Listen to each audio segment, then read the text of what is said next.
Jazirah Arab, terlebih Mekkah, adalah daerah yang kering. Tanahnya kering dan gunungnya gundul. Mimpi dan harapan terbesar bagi penduduknya adalah menemukan di tanah mereka sebuah ladang yang hijau atau parit kecil. Oleh karena itu, Muhammad SAW menipu mereka dengan surga-surga yang hijau, pohon-pohon yang lebar, dan diantaranya mengalir sungai-sungai dan parit-parit, asalkan mereka mau mengikutinya. Jadi, surga seperti yang ingin dipahami para pembuat kebohongan atas nama Al-Quran hanyalah hutan dan air, dan Muhammad hanyalah seorang penipu kaumnya. Impian yang hendak diwujudkannya adalah menjadi pemimpin dan raja. Jawaban: apakah surga menurut yang didefinisikan Al-Quran itu sekadar hutan yang di bawahnya mengalir sungai-sungai? Surga menurut definisi Al-Quran adalah sebuah alam yang di dalamnya terdapat segala sesuatu yang diinginkan hati, segala sesuatu yang menyedapkan mata, dan segala sesuatu yang saat ini masih dalam angan-angan orang-orang yang kelak menikmatinya. Di dalam surga juga terdapat segala hal yang baru, dan ada tambahan nikmat dari Allah yang tidak pernah terdetik dalam pikiran. Ia tidak memiliki contoh sebelumnya dalam kehidupan mereka di dunia, dan tidak pula dalam mimpi-mimpi yang mereka harapkan. Tidakkah Anda membaca firman Allah? Dan di dalam surga itu terdapat apa yang diingini oleh hati dan segala yang sedap dipandang mata, dan kamu kekal di dalamnya. Quran Surah Az-Zukhruf ayat 71. Allah juga berfirman, masuklah ke dalam surga dengan aman dan damai. Itulah hari yang abadi. Mereka di dalamnya memperoleh apa yang mereka kehendaki, dan pada kami ada tambahannya. Quran Surat Qaf ayat 34-35. Hal ini dikuatkan dengan sabda Nabi Muhammad SAW, di dalamnya terdapat apa-apa yang telah pernah terlihat mata, terdengar telinga, dan terdetik di hati manusia. Namun, mereka memang memosisikan diri mereka untuk mendustakan dan sewenang-wenang terhadap Al-Quran. Mereka tidak mengutip dari Al-Quran kecuali ayat-ayat yang mereka kira dapat dipermainkan atau didistorsi. Kalau mereka menemukan ayat yang dapat membongkar kebohongan mereka, mereka pura-pura tidak mengetahuinya dan berpaling darinya. Akan tetapi, terkadang seseorang mengatakan, mengapa alam yang di dalamnya terdapat segala kenikmatan dan kesenangan itu diberi nama satu unsur sederhana yang ada di dalamnya, yaitu jannah, atau yang biasa kita sebut taman atau kebun? Jawabannya, telah menjadi kebiasaan dalam bahasa Arab untuk menyebut keseluruhan dengan sebagian. Seringkali seorang penyair menghimpun seluruh kasidahnya dalam sebuah diwan, lalu menamainya dengan kasidah terbaik menurut pandangannya. Ilmu akidah Islam mencakup banyak masalah yang wajib diketahui dan diyakini. Namun, sebagian ulama menyebut ilmu ini dengan ilmu kalam karena mereka melihat masalah kalam Allah, pengkajian tentang sifat qidam, dan perselisihan yang terjadi antara Mu'tazilah dan kelompok lain mengenai masalah tersebut menjadi topik paling menonjol dalam disiplin ilmu ini. Oleh karena itu, mereka menggunakan nama bagian ini untuk menyebut keseluruhan. Jadi, penggunaan nama jannah untuk alam tersebut dengan segala isinya itu termasuk kategori penyebutan keseluruhan dengan sesuatu yang menjadi bagian darinya. Anda boleh bertanya, mengapa nama unsur yang sederhana ini yang dipilih, bukan nama benda lain dari alam tersebut? Jawabannya, seluruh kesenangan lainnya dengan bermacam-macam coraknya itu tunduk kepada perkembangan dan perubahan seiring dengan waktu. Tidak ada satupun darinya yang tetap pada kondisinya. Perhatikan fenomena-fenomena kenikmatan yang dicari dan digandrungi manusia. Cermatilah sejarahnya dengan kembali kepada kurun-kurun yang lampau. Anda akan mendapati bahwa kenikmatan itu berkembang dari satu kondisi ke kondisi lain. Bahkan, Anda mendapati banyak di antaranya yang berkembang dari satu jenis ke jenis lain. Dalam jangka waktu yang singkat, kenikmatan itu memperoleh nama baru yang menghapus nama yang lama. Namun, saat merenungkan dan mengamati itu, Anda akan menemukan satu jenis kenikmatan dan kesenangan manusia yang tidak berkembang seiring dengan waktu dan tidak berubah bentuk dan namanya sejak zaman yang paling kuno hingga sekarang ini. Itulah kenikmatan taman, hamparan rumput, warna hijau daun, angin sepoi-sepoi, dan kilauan air yang memancar di sela-selanya. Silakan Anda masuk ke salah satu rumah mewah milik orang kaya raya di Eropa atau Amerika. Anda pasti mendapati segala macam kesenangan dan sarana relaksasi yang menghiasinya itu baru dan berkembang, baik dari segi penampilan maupun namanya. Hal itu terjadi sebelum 1 abad. Lalu bagaimana jika lebih lama lagi? Hingga ketika tuan rumah mengajak Anda ke taman yang ada di sekitarnya, Anda menjumpai hamparan yang sama dengan yang terlihat mata dan terekam dalam pikiran sejak zaman paling kuno. Anda akan melihat pohon-pohon yang hijau, hamparan-hamparan rumput yang dihiasi mawar dan kasturi, dan parit-parit air segar yang gemercik di sela-selanya. Itulah kenikmatan mata yang tidak pernah puas memandangnya. Jiwa tidak bosan dengannya dan tidak berubah bentuk dan nama sejak zaman paling kuno dalam sejarah manusia. Untuk itu, hikmah Rabbaniyah menghendaki untuk menamai alam tersebut dengan nama sesuatu yang lebih abadi, kenikmatannya yang mampu mengalahkan hukum perubahan dan perkembangan, baik dari segi bentuknya maupun namanya. Nama yang dimaksud adalah taman dan sungai. Penulis katakan sekali lagi kepada orang yang meremehkan surga dan menghina pembicaraan Al-Quran tentangnya bahwa sesungguhnya orang-orang musyrik yang perlakuannya sedemikian keji terhadap Rasulullah SAW itu tidak kurang dendamnya terhadap Rasulullah SAW dan penghinaannya terhadap dakwah dan risalah yang dibawanya dari sisi Allah. Akan tetapi, mengapa mereka tidak menuduh beliau dengan tuduhan seperti yang kalian kemukakan? Mengapa mereka tidak mengatakan kepada beliau, dengan surga yang kau iming-imingkan kepada kami, kau telah menggeliti impian kami terhadap tanah yang hijau, segar, dan mata air yang memancar deras, supaya kami menerima dakwahmu. Di balik dakwah itu, kau akan jadikan pundak kami sebagai singgasanamu untuk memimpin dan menguasai kami. Tidakkah orang-orang musyrik itu lebih pantas melayangkan tuduhan ini daripada diri Anda?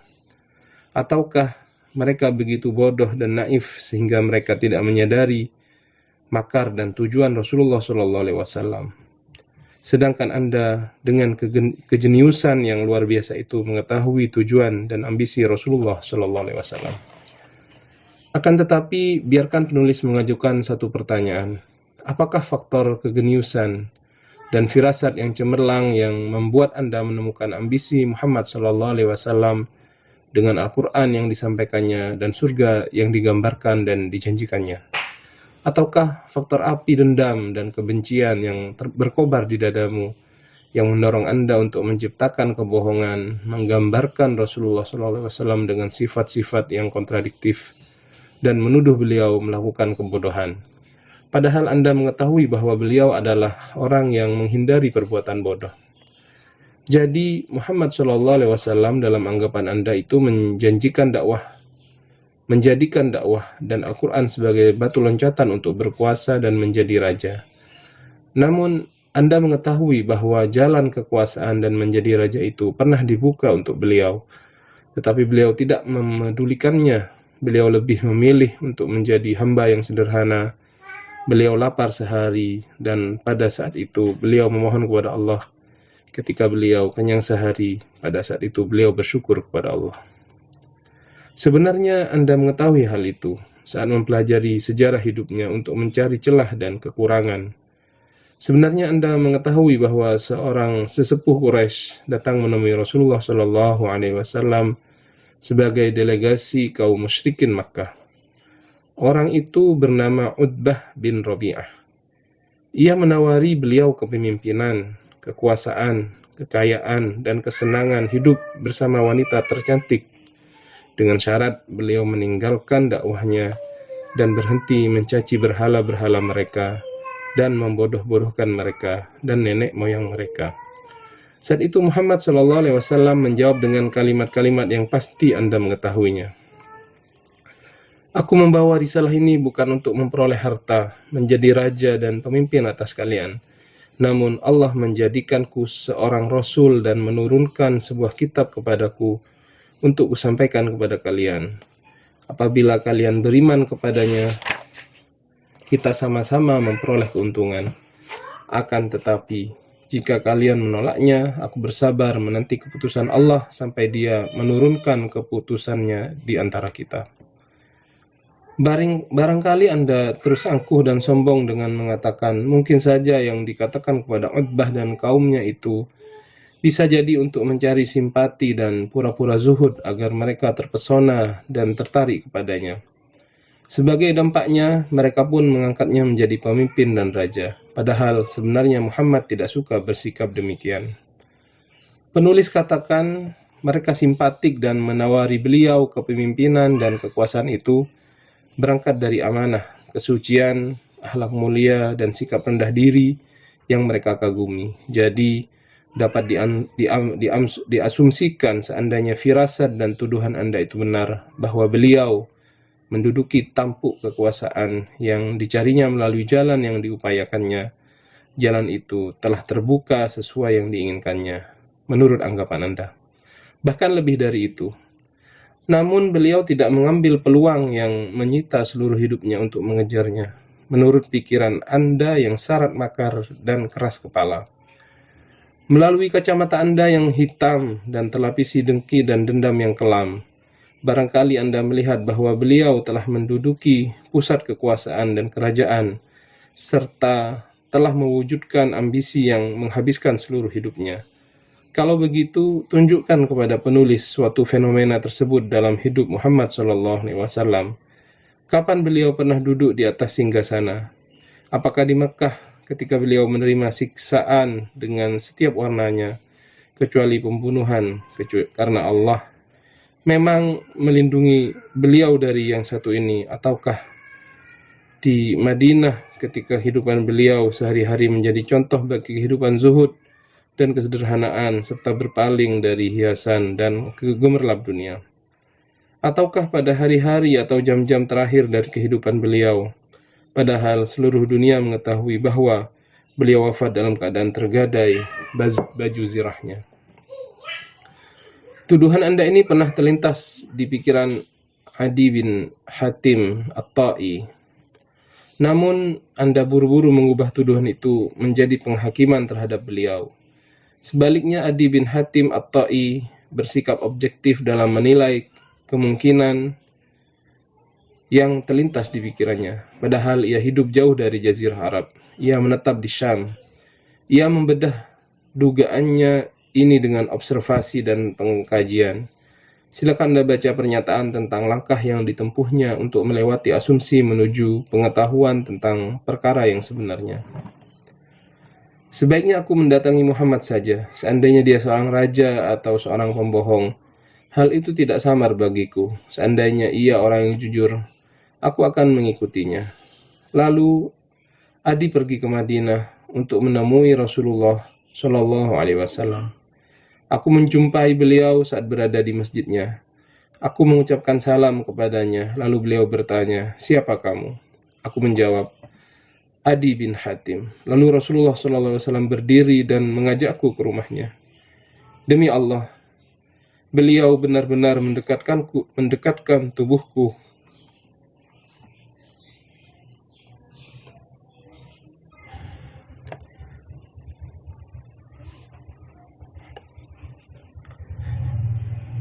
Demi Allah, beliau benar-benar mendekatkan tubuhku ke tubuhnya. Tiba-tiba seorang perempuan tua dan lemah menghadap beliau dan meminta beliau berhenti. Beliau pun berhenti lama sehingga perempuan tua itu membicarakan keperluannya kepada beliau. Aku berkata dalam hati, demi Allah, orang ini bukan raja. Kemudian Rasulullah SAW mengajakku masuk rumah. Beliau mengambil sebuah bantal dari kulit yang dijahit lalu melemparkannya ke arahku dan berkata, duduklah di atas bantal ini. Aku menjawab, tidak, engkau saja. Beliau berkata, tidak, engkau saja.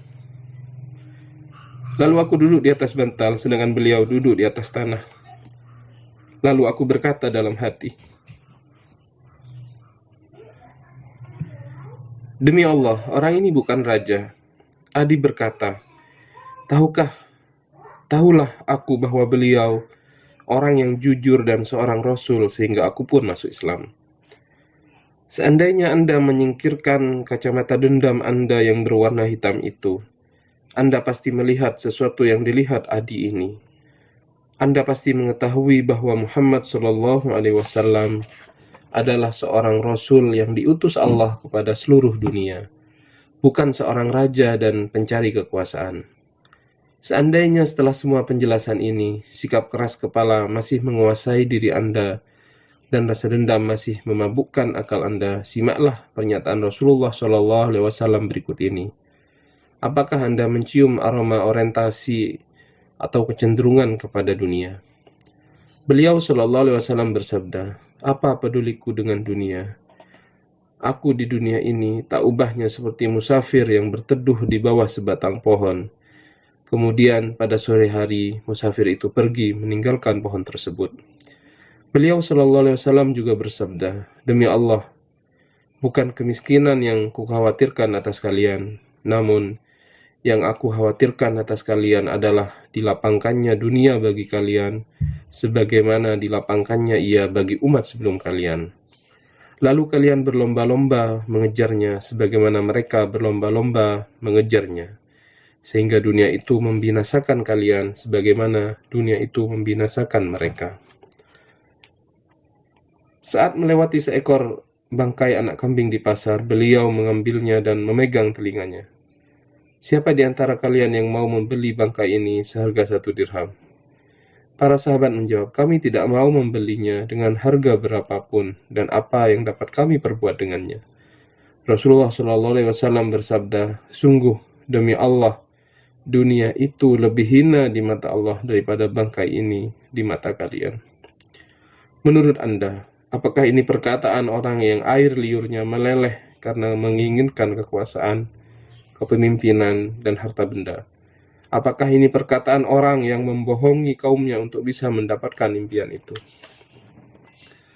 Apabila pekatnya dendam masih menyelimuti hati dan kedua mata Anda, berikut ini adalah informasi tentang kehidupan beliau sehari-hari. Aisyah radhiyallahu anha meriwayatkan bahwa di rumah Rasulullah SAW pernah tidak dinyalakan api untuk memasak makanan selama 3 bulan. Kemudian hingga wafat Rasulullah SAW tidak pernah kenyang memakan roti dan minyak 2 kali dalam sehari. Diriwayatkan secara sahih bahwa istri-istri Rasulullah SAW pernah berkumpul di depan beliau dan meminta tambahan nafkah. Hal itu dikarenakan kondisi istri Rasulullah SAW itu sama dengan kondisi istri sahabat. Namun Rasulullah SAW tidak memenuhi permintaan mereka dan Allah menurunkan kepadanya ayat tentang hal tersebut. Wahai Nabi, katakanlah kepada istri-istrimu, jika kamu menginginkan kehidupan di dunia dan perhiasannya, maka kemarilah agar kuberikan kepadamu mut'ah, dan aku ceraikan kamu dengan cara yang baik. Dan jika kamu menginginkan Allah dan Rasul-Nya dan negeri akhirat, maka sungguhnya Allah menyediakan pahala yang besar bagi siapa yang berbuat baik di antara kamu. Quran Surah Al-Ahzab ayat 28-29. Rasulullah SAW mengumpulkan istri-istrinya dan menyuruh mereka memilih antara sabar dengan kehidupan sederhana atau dipenuhi keinginannya dengan catatan Rasulullah SAW menceraikan mereka dengan cara yang baik. Aisyah mengisahkan, lalu mulai bertanya dariku, sesungguhnya aku mengutarakan satu perkara kepadamu, maka kamu tidak harus buru-buru menentukan sikap sebelum meminta saran kepada kedua orang tuamu. Lalu Rasulullah SAW membacakan 2 ayat tersebut dan aku pun menjawab, apakah untuk masalah ini aku harus meminta saran kepada kedua orang tuaku? Tidak, aku menginginkan Allah, Rasulnya, dan negeri akhirat. Tidakkah Anda merasa malu untuk keras kepala dan dendam dengan pura-pura tidak mengetahui semua penjelasan ini? Padahal semua penjelasan ini telah meluluh lantakkan imajinasi atau asumsi yang Anda buat tentang surga yang dibicarakan Al-Quran dan tentang Rasulullah SAW. Kalau begitu, Anda termasuk orang yang menyalahkan akal karena hal-hal yang kontradiktif itu tampak jelas perbedaannya dan amat jauh, seperti barat dan timur. Kalau begitu, Anda seperti orang yang digambarkan penyair dalam syairnya berikut ini. Tertawakanlah matahari di malam hari dan ejeklah purnama di siang hari. Jangan kau teliti dan cermati, dan pergilah dengan putus asa menuju Irak. Ucapkanlah perkataan tanpa makna, dan bersumpahlah dengan tegas dan kebohongan. Siapa seperti siapa, tanpa perbedaan dan kesamaan.